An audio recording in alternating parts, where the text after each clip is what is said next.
सच्चिदानंद रूपाय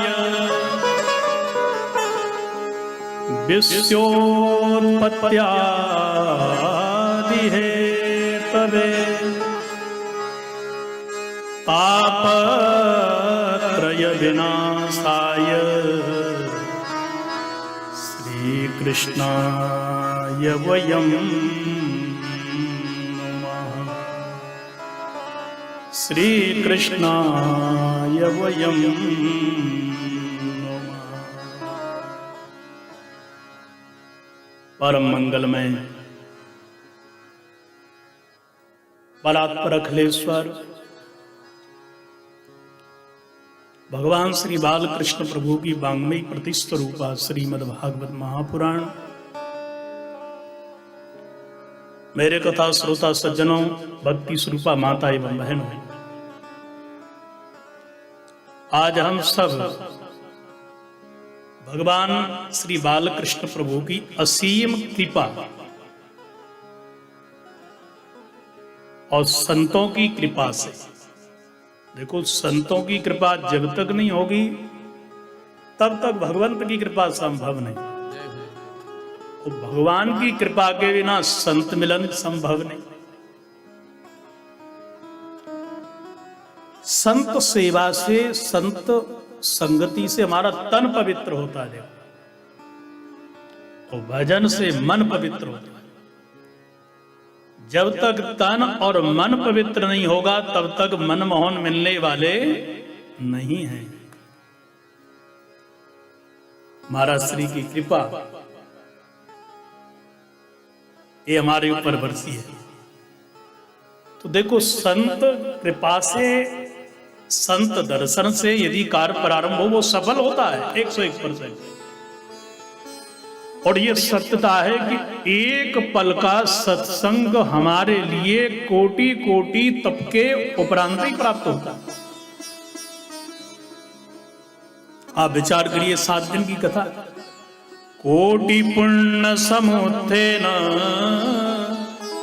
तदा भागवतम लगे। इसलिए शास्त्रकार कहते हैं करोड़ों करोड़ों जन्मों के जब पुण्य उदय होते हैं तब कहीं भागवत की कथा सुनने का सौभाग्य मिलता है। मिलने का सौभाग्य मिलेगा। अब सुन पाएंगे कि नहीं?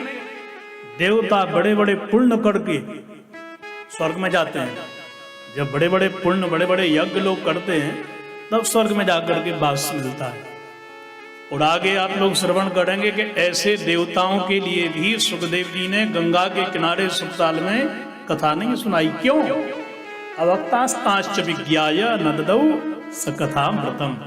जैसे किसान अपनी बोनी करता है, उस जमीन की नमी देखता है कि नमी कितनी है। इसी प्रकार से संत जन, साधु जन, भक्त वैष्णवों के हृदय में भक्ति का अंकुर देखते हैं, भक्ति है कि नहीं।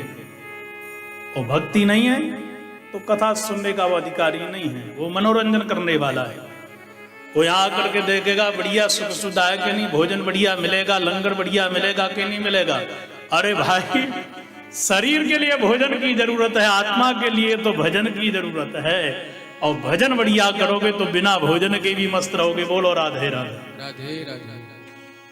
करोड़ों करोड़ों जन्मों के पुण्य उदय जब होते हैं तब भागवत की कथा सुलभ होती है। भागवत में सर्वप्रथम महात्मा है। महात्मा का मतलब है महिमा। कोई व्यक्ति, वस्तु, संत, जहां तक कि भगवंत भी, हम उस वस्तु की महिमा नहीं जानते तो हमारी श्रद्धा उसमें नहीं होगी, स्वाभाविक है। अच्छा विचार करो, जो आपको श्वेत स्टोन मिला, आप वैसे ही उसे खिलते, और कोई ये कहे कि ये करोड़ों का हीरा है तो आप उसकी कदर करोगे नहीं करोगे। एक साधु के निकट में हम कई दिन बैठते रहे। किसी ने आकर के कहा जो संत हैं बहुत बड़े ऊंचे हैं, बिहारी जी तो बात करते हैं, उनसे बतियाते हैं, इतने कृपा पात्र हैं ठाकुर जी के। तो आपकी श्रद्धा सुता ही प्रकट हो गई, ओह महाराज ऐसे साधु। अरे राम राम 6 दिन कमाए थे बिना इनके, अब चरणों में गिर गए। क्यों? श्रद्धा हो गई। तो इसी प्रकार से दुर्योधन, कंस, रावण भगवान की महिमा नहीं जानते। जो नाम की महिमा जानते हैं वो नाम को जप करके राम को पा लेते हैं। इसलिए ये 6 अध्याय जो महात्मा के हैं, ये भागवत क्या है इसका वर्णन करते हैं। तो 6 अध्याय में माने महिमा, ये महात्मा के हैं। पहला श्लोक सज्जनों, अच्छा भागवत है क्या? हम अपने कार्ड को छोड़ करके बैठे हैं श्रवण करने के लिए, पैसा भी खर्च कर रहे हैं, छुट्टी लेकर के आए हैं, तो इसको सुनने का फल क्या है और इसमें कथा किसकी है? एक श्लोक में ही बता दिया, मंगलाचरण भी कर दिया।